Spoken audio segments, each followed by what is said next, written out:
హాస్పిటల్లో బాబు మృతి చెందిన కేసులో దర్యాప్తు వేగంగా కొనసాగుతోందని రాజేంద్రనగర్ సీఐ ముత్తు యాదవ్ తెలిపారు. బాబు పోస్ట్ మార్టం పూర్తయిందని, మృతికి గల కారణాలను శాస్త్రీయంగా నిర్ధారించేందుకు సేకరించిన యూరిన్, బ్లడ్ శాంపిల్స్ ను ఫోరెన్సిక్ ల్యాబ్ కు పంపినట్లుగా వెల్లడించారు. ఈ రిపోర్ట్ రావడానికి 15 రోజులు పడుతుందని, నివేదికలో వైద్యుల నిర్లక్ష్యం ఉన్నట్లు తేలితే డాక్టర్ అభిషేక్, నర్సులపై కఠిన చర్యలు తీసుకుంటామని స్పష్టం చేశారు.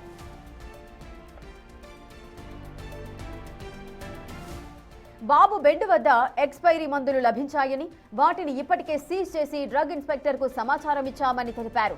తగిన ఆధారాలుంటేనే చర్యలు తీసుకోగలమని, ఈ కేసులో వైద్య బృందం ఇచ్చే నివేదిక, ఎఫ్ఎస్ఎల్ రిపోర్టు అత్యంత కీలకమని, హాస్పిటల్ ఫార్మసీపై కూడా విచారణ జరుపుతామని ఆయన వివరించారు.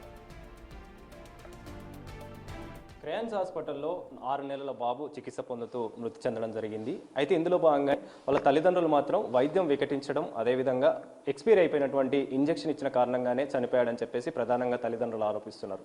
ఈ ఆరోపణలో భాగంగానే రాజేంద్ర నగర్ పోలీసులు కేసు నమోదు చేసుకుని దర్యాప్తు చేస్తున్నారు. దాదాపు 4 రోజులుగా అయితే ఇన్వెస్టిగేషన్ కొనసాగుతుంది. మరి ఈ కేసుకు సంబంధించి ఇన్వెస్టిగేషన్ ఎలా జరుగుతుంది, ఈ 4 రోజుల్లో చర్యలకు సంబంధించి కావచ్చు, ఇన్వెస్టిగేషన్కి సంబంధించి కావచ్చు మాట్లాడడానికి మనతో పాటు ప్రస్తుతం రాజేంద్ర నగర్ సిఐ ఉన్నారు. వారితో మాట్లాడదాం. సార్ చెప్పండి, దాదాపు 4 రోజులు అవుతుంది. ఈ 4 రోజులకు సంబంధించి కూడా మీ ఇన్వెస్టిగేషన్ ఎలా కొనసాగుతుంది? అదేవిధంగా ఇందులో ప్రధానంగా ఆరోపణలు ఎదుర్కొన్నటువంటి అభిషేక్ డాక్టర్, ఆయనకు సంబంధించి ఎలాంటి చర్యలు తీసుకుంటున్నారు?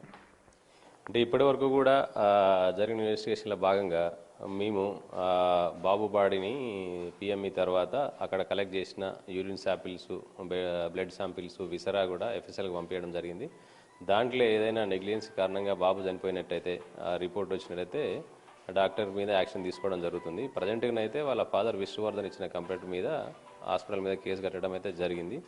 నెక్స్ట్ వచ్చేసి మనకు సాటర్డే రోజు, సండే రోజు కూడా ఈ డిఎంహెచ్ఓ వాళ్ళు వచ్చేసి హాస్పిటల్కి సంబంధించిన టర్మ్స్ అండ్ కండిషన్స్ లైసెన్స్ ప్రకారం నడుస్తుందా లేదా అనేది కూడా వెరిఫై చేసిర్రు. అక్కడ ట్రీట్మెంట్ తర్వాత కూడా కొన్ని ఎక్స్పైరీ మెడిసిన్స్ హాస్పిటల్లో దొరకడం జరిగింది. ఈ బాబుకి ఇచ్చిన మెడిసిన్స్ కూడా దాని మీద లాస్ట్ మంత్ ఆ మెడిసిన్ ఎక్స్పైరీ అయినట్టు ఉంది.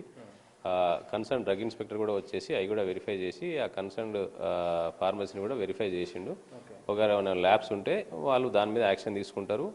ఈ ఎఫ్ఎస్ఎల్ రిపోర్ట్ వచ్చిన తర్వాత బాబుకు సంబంధించి ఆ డాక్టర్ మీద యాక్షన్ తీసుకోవడం జరుగుతుంది. అంటే ఎఫ్ఎస్ఎల్ రిపోర్ట్ ఎప్పుడు వస్తుంది? అదేవిధంగా నిన్న మొన్న డిఎంహెచ్ఓకి సంబంధించి కూడా టీమ్ తనిఖీలు చేయడం జరిగింది, వివరాలు కూడా తెలుసుకున్నారు. వాళ్ళకి సంబంధించిన రిపోర్టు ఎప్పుడు వచ్చే అవకాశం ఉంటుంది? అంటే వాళ్ళకి సంబంధించిన రిపోర్టు ఎంత టైం పడుతుందో నాకు తెలియదు, కానీ ఎఫ్ఎస్ఎల్కి సంబంధించి మాత్రం ఒక 10 to 15 days పడుతుంది.